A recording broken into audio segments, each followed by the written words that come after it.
जाती है। आप खुद ही देख रहे हो अपने आंखों से कि पानी जो है वो पानी का लेवल जो है वो कितना बढ़ चुका है।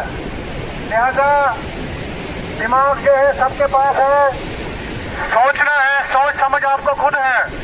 कि अगर हम लोग जो है पानी की तरफ अभी जाएंगे तो हमें अपने आप को रिस्क में डाल दिया। लिहाजा आप सभी लोगों से गुजारिश की जाती है, चाहे वो 300 TPS में जो लोग काम कर रहे हैं, क्योंकि अक्सर जो है लोग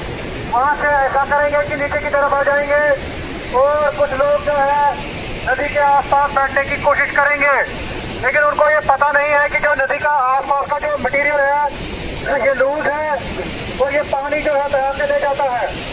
इसलिए आप खुद समझ आ रहे हो, आपको समझाने की जरूरत नहीं है, लेकिन फिर भी हम आपको इस माइक के द्वारा जो है आप लोगों तक ये बात पहुँचाना चाह रहे हैं कि पानी का लेवल जो है बढ़ गया है। जैसे कि अभी जो है अपस्ट्रीम का जो ब्रिज है वो भी पार कर चुका है, अभी थोड़ा पानी का लेवल जो है वो कम होते जा रहा है, लेकिन फिर भी अगर कोई व्यक्ति जो है वो दरिया के किनारे की तरफ जाएगा तो वहाँ से पानी इसको बहा के ले जाएगा।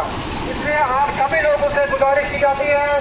जितने भी लोग बैटिंग प्लांट में है या 300 TPS में काम कर रहे हैं, आप सभी लोगों से गुजारिश की जाती है कि नदी के किनारे की तरफ ना जाइए, क्योंकि नदी का किनारा ये जो नदी का जो पानी है उसका लेवल जो है बढ़ चुका है और अब जो है थोड़ा बहुत डाउन हो रहा है, लेकिन फिर भी एहतियात बरतिए। शुक्रिया।